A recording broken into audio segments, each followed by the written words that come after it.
BJP ಹಾಗೂ ಕಾಂಗ್ರೆಸ್ ಪಕ್ಷದಲ್ಲಿ ನಾಯಕತ್ವದ ಜಟಾಪಟಿ ಮುಂದುವರೆದಿದೆ. ಇನ್ನೊಂದು ಕಡೆ ಇಂದಿನಿಂದ ಬಜೆಟ್ ಅಧಿವೇಶನ ಆರಂಭವಾಗ್ತಾ ಇದೆ.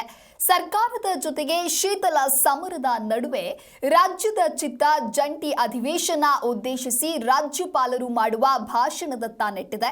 ಇನ್ನು ಸಿಎಂ ಸಿದ್ದರಾಮಯ್ಯ ಶುಕ್ರವಾರ ದಾಖಲೆಯ ಬಜೆಟ್ ಮಂಡಿಸ್ತಾ ಇದ್ದು ಸರ್ಕಾರದ ಮೇಲೆ ಮುಗಿಬೀಳೋದಕ್ಕೆ ತೆನೆ ಕಮಲ ಸಜ್ಜಾಗಿದೆ. ಇಂದಿನಿಂದ ವಿಧಾನಮಂಡಲದ ಬಜೆಟ್ ಅಧಿವೇಶನ ಆರಂಭವಾಗ್ತಾ ಇದೆ. ಮಾರ್ಚ್ 7ರಂದು ರಾಜ್ಯದ ಮಟ್ಟಿಗೆ ಅತ್ಯಧಿಕ 16ನೇ ಬಜೆಟ್ ಮಂಡಿಸಿ ದಾಖಲೆ ಬರೆಯಲಿರುವ ಸಿದ್ದರಾಮಯ್ಯ ಆರ್ಥಿಕ ಇತಿಮಿತಿಗಳಲ್ಲಿ ಯಾವ ರೀತಿಯ ಬಜೆಟ್ ನೀಡ್ತಾರೆ ಅನ್ನೋದು ಬಹಳ ಕುತೂಹಲವನ್ನ ಮೂಡಿಸಿದೆ. ಗ್ಯಾರಂಟಿಗಳ ಒತ್ತಡದ ನಡುವೆ ಸಿದ್ದು ಬಜೆಟ್ ಹೇಗಿರಲಿದೆ, ಯಾವೆಲ್ಲ ಹೊಸ ಕಾರ್ಯಕ್ರಮಗಳನ್ನ ನೀಡಲಿದ್ದಾರೆ ಅನ್ನುವಂತಹ ಕಾತುರ ಜನರಿಗೆ ಕಾಡ್ತಾ ಇದೆ.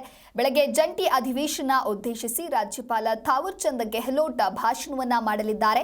ವಿಧೇಯಕಗಳ ಬಗ್ಗೆ ಸರ್ಕಾರದ ಧೋರಣೆಯನ್ನ ಖಂಡಿಸಿ ಪತ್ರ ಮಸೂದೆಗಳ ವಾಪಸ್ ಮಾಡಿರುವ ರಾಜ್ಯಪಾಲರ ಭಾಷಣ ಹೇಗಿರಲಿದೆ ಅನ್ನೋದು ಬಹಳ ಕುತೂಹಲವನ್ನ ಕೆರಳಿಸಿದೆ.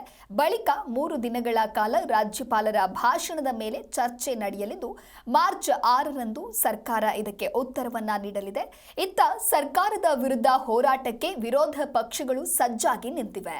ಇವತ್ತು ಮತ್ತು 7ನೇ ತಾರೀಕು ಅಭಿವೃದ್ಧಿ ಶೂನ್ಯ ಪ್ರತಿಭಟನೆಗೆ ವಿಪಕ್ಷಗಳು ಸಿದ್ಧವಾಗಿದೆ.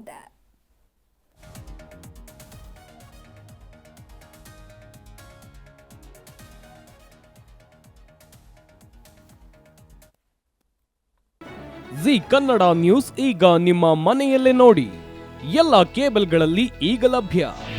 ನಿಮ್ಮ ನೆಚ್ಚಿನ ಜಿ ಕನ್ನಡ ನ್ಯೂಸ್ ಈಗ ಸನ್ ಡೈರೆಕ್ಟ್ ನಲ್ಲಿ number 292, Tata Play number 1664, Jio TV number 1334, NXT digital number 30, in cable number 30, city networks 51, U digital number 162, GTPL number 17, Rockline telecommunications number 42, Shri Basaveshwara cable number 168, rural cable network 60, Vinayaka digital 57, Abhishek cable 821, city channel 53, Siddeshwara cable network 57, ವಿ4 digital infotech 628, Surya digital networks 53, Gajanan digital number 836, Malnad Infotech private limited number